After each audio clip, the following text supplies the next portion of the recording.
Welcome to the kickoff of the new Obscure Histories interview series. Today, we're coming to you from Azerbaijan and my garret attic recording studio.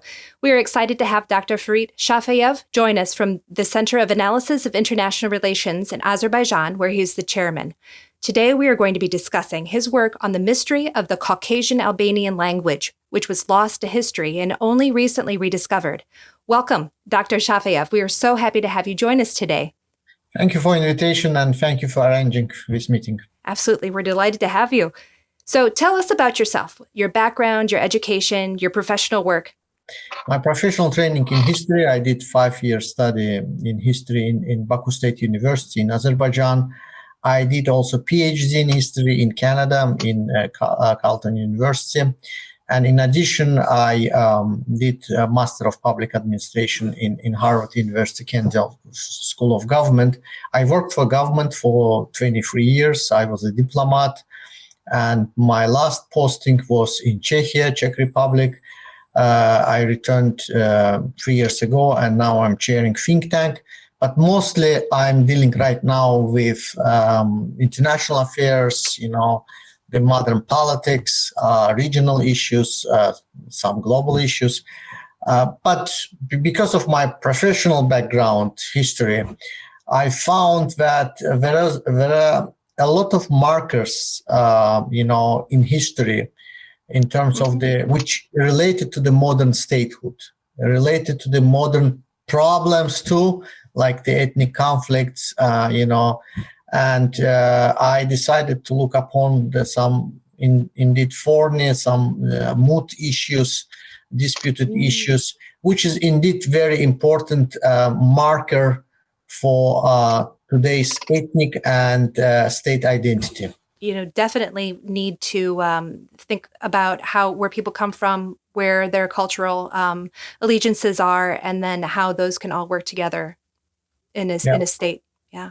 Yeah. So take us through the story of how it was discovered, because it ends up in Mount Sinai. That's quite a world away. Yeah, basically, and I would like to tell the readers to warn from the beginning, we're not speaking about European Albania.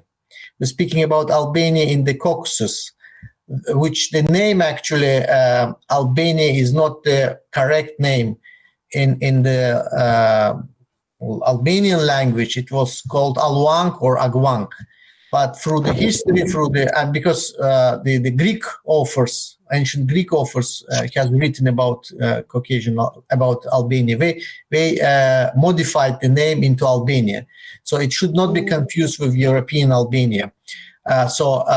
Just not to complicate the stuff. That's why we call it Caucasian Albania, not Agwang, Alwang, because otherwise it will be more complicated. So it's that separate name now, Caucasian Albania. So the first discovery was actually in 1930s, also by Georgian scholar Ilya Buladze, who worked in the Armenian archives.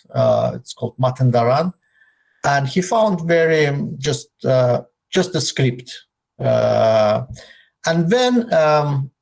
In different parts of Azerbaijan, we found some of them on the stones, or let's say on the churches, some of the remnants of the script of the Caucasian Albania. Basically, the historiography of Caucasian Albania began in 20th century, from 1930s. But what was very important, because some scholars even questioned whether Caucasian Albania existed or what was the significance of this state, of this historical formation. In 1970s, another Georgian scholar, Zaza Alexidze, he was working in Egypt in Mount Sinai monastery, and he was working on his own subject about the Georgian scripts, Georgian alphabet, some, the manuscripts of Georgian language in Egypt. And then he suddenly found one of the chambers, which was unfortunately destroyed by fire. And when he was doing the research, he found the script, and it looked similar to the Georgian, but also to Armenian, because those scripts were written by and invented by the person, by Armenian Mr. Mashtots. And he found the third one, and he started his research in 90s. He announced about his discovery that this script is neither Georgian nor Armenian. It's the completely different script which belongs to the Caucasian Albania. So that was really, I would say, for our region, for history of our countries, it was sort of the seismic discovery, very, milestone in the historiography of Caucasian Albania. But I was also puzzled by the question that why we cannot find scripts, alphabets, the manuscripts here in the Caucasus, in the places, in original place. Here I discovered a lot of, indeed, problems with historiography, the peculiar history of Caucasian Albania. So how did you come across the information about the Caucasian Albanian language? We studied history in schools. So most of the people, people studying in Azerbaijan, they know about the Caucasian Albania, but it was kind of standard textbook. And I should tell you, like me personally, I was studying at the time when Azerbaijan was part of the Soviet Union. And all studies, all writings, textbooks were controlled by the Soviet authorities. And we tried to really control what is allowed to tell, what should be controlled or banned. So after we got independence, all republics, we went through a period, unfortunately, of nationalism, ethnic conflicts, which still affects our everyday life. And probably here, after independence, we had freedom to speak about whatever we want. But I think this kind of conversation sometimes incited ethnic hatred, so something in history is buried under, the years, obscurity, the time which passed, but also buried under, unfortunately, nationalistic rhetoric. So I wanted really to reveal what happened with the Caucasian Albania, what was the state, its language, its alphabet. So that was the reason of my research. Oh, it's fascinating. Did you do any work with Caucasian Albanian with your own graduate studies or your own undergraduate studies? No, I did it later. My professional, when I was doing the undergraduate study, was more about the history of Turkic people, Turkic-speaking people, and my PhD dissertation was about the Russian Empire. But all this, by the way, related to the history of Azerbaijan, to the history of the Caucasian Albania, in a sense that, again, the topic of the history of the Caucasian Albania became very politically charged topic in our region, in both countries, in Azerbaijan, in Armenia. I'm speaking about South Caucasus, and even in Georgia, because indeed we, thanks to the Georgian scholars, they discovered relatively recently, in 70s, in 90s, the script, Caucasian Albanian script, which basically was disappeared from the region. And interestingly enough, we didn't almost find any remnants of the script, Caucasian Albanian language script alphabet in the Caucasus, but it was found in Egypt. Well, I think it's so interesting that you wanted to find out why was it in Mount Sinai versus why you can't find it locally or in the region. Yeah. Right. So that's indeed a very puzzling and interesting question. And we have to look at the history of Caucasian Albania. It existed for several centuries, from BC until 8th century of AD. And the Caucasian Albania was conquered by Arabs, as they conquered the whole Caucasus in 8th century. The Caucasian Albania was one of the early states which adopted Christianity. And it was predominantly a Christian state. When Arabs conquered the Caucasian Albania, most of the people were converted to Islam. We became Muslims. We are ancestors. Some of the people, portion of the people of the current modern Azerbaijanis, they trace back their ancestry to the Caucasian Albania. As just to let you know, we currently speaking Turkic language. Right. Albanian language now basically survived only in one area in the center of Azerbaijan, and these people called Udi. And they are Christians. About 4,000 people only survived. They live now in Azerbaijan, and they speak the language which very close to the language of the manuscripts we found. So what happened? Why really we don't have here the scripts and manuscripts of Caucasian Albania? So the Albanians were Christian, and they had the two other ethnic groups in the Caucasus, Georgians and Armenians. They were also Christians. So when the Arabs conquered Caucasian Albania, most people were converted to Islam. But those who remained Christians, they naturally, in the Islamic environment, in Arab environment, they had very close interaction with Georgians or with Armenians. So over time, their church, Caucasian Albanian church, became subordinated to the Armenian church. Sure. And some of them also merged with the Georgians. So what happened, and indeed what we found in the Mount Sinai, actually, it's the manuscript, or it's called in English palimpsests. It's the what it means. It means that something was written originally, and then it was washed out and written over it. So what we found that it was some in different parts of manuscripts, we found that it was the Albanian scripts which was washed out, and mostly it was written over with Armenian script, or in some instances also with Georgian. So because the church, Albanian church, it lost autonomy, it lost independence and became subordinated to the Armenian church over time.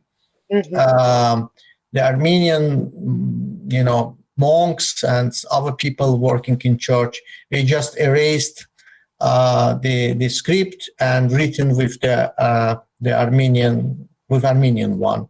So that question was studied by several scholars, and including some Georgians, the Russian scholars, and that's the reason where we didn't find any, let's say, meaningful manuscripts in original Albanian script in the Caucasus, but somehow it survived in Egypt, in Mount Sinai. So there's the script. It's unique in that I think it has something like 52 letters.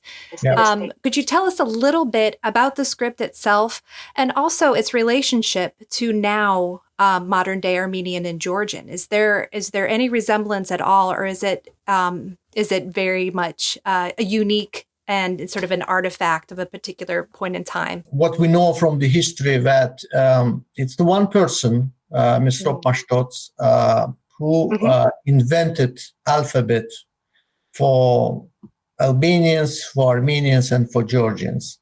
He invented 3 different alphabets? Yes. Those states in the Caucasus, Caucasian Albania, ancient Armenia, and Georgia, Iberia, it was called Iberia at that time. So it is 2 alphabets survived in modern Georgia and in modern Armenia. They're using their own script. But Caucasian Albania, because, as I said, because it's subordination of its church, and because also the Arab conquest, and then subsequently there was a number of states on this territory of Azerbaijan, Caucasian Albanians disappeared. the language almost disappeared. As I said, only 4,000 people using the language was as close, modern Udi language is close to the ancient Albanian language. So that's indeed peculiar history that it did not survive in the region. But what is indeed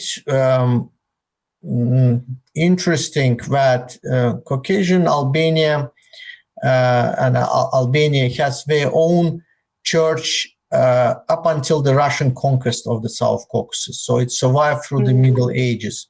But they closely interacted with Armenian church, as I said, because it was subordinated during the Arab conquest to the Armenian church.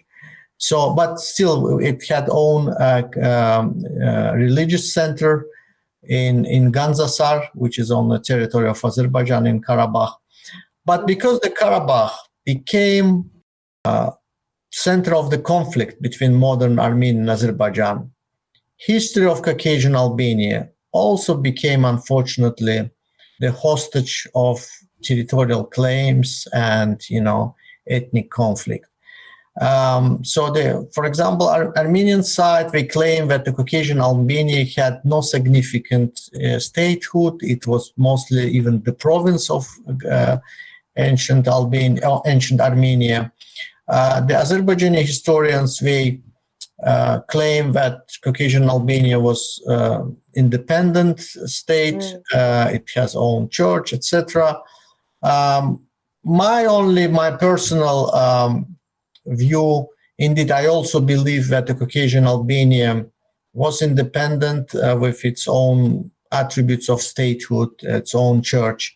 But because of the Arab conquest, its church became very closely interacting with Armenian church. And it is natural, as I said, because they felt that their Christian preference in the environment or in the Islamic environment, they have to be closer and help each other.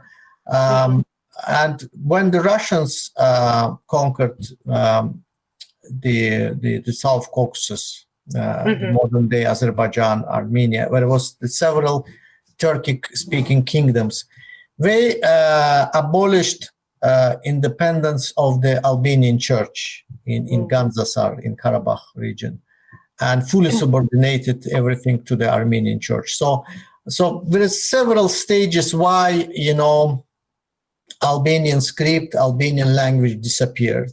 But unfortunately, as I said, because of the conflict, because of the claims on the territory, everything related to the history of the Caucasian Albania is disputed. It's, it causes a lot of discussions, in charge with the politically charged language. And I think now we're moving towards the peace in the region, in the South Caucasus. Indeed, this is maybe the good opportunity from now on to look at historiography, at the history of Caucasian Albania from purely historical perspective, leaving aside all these, disputes. Oh, sure. So you're thinking that the language itself has a way of perhaps becoming something of a peacemaker for people in the area. So that maybe because its history of bringing people together, maybe it can also play a similar role in today's political situation. Well, history probably the most difficult subject. We still, for example, look, the Second World War ended.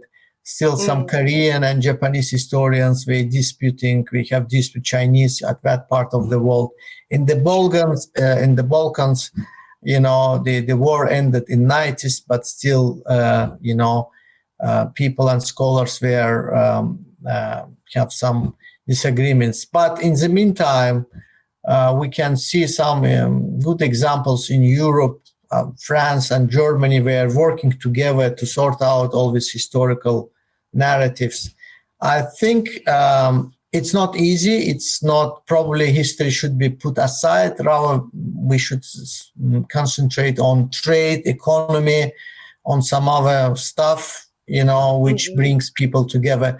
But eventually, we have to come back to the history and make peace through history too, because otherwise it will be always kind of the sword of mind of the people, causing all these disputes and fights over the heritage, over the religion, and history. Certainly. So maybe an obscure history of the Caucasian Albanian language has a way to start a conversation where people can talk about the history of the region and how it can maybe better inform political decisions today. Yes, as history being something that can bring people together as opposed to creating more divisions. So absolutely, and I think you're doing a great job opening so many interesting pages of history, and that's one of the reasons when I,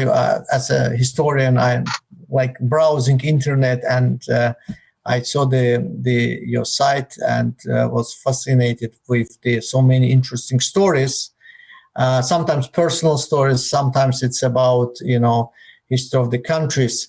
And indeed, I think it's the one place where the historians can meet and have really nice conversation. Oh, well, we are delighted to hear that. I'm delighted to hear that. Thank you very much. We try very hard to make that sort of accessible to everyone and have it be interesting. So history is not something that's, dead and gone. It is living today and in multiple ways, and it can really illuminate some pretty important things. So with that, thank you so much for joining us today. It's been a delight talking with you and learning more about Caucasian Albanian, the language. And hopefully we will, we'll have your post up and everyone can enjoy that. And we'll have additional links to more information. But thank you again, Farid, for talking with us today. It's been wonderful, and we'll keep track of your progress and how things are going in Azerbaijan. Thank you very much. Thank you for having me and arranging this meeting.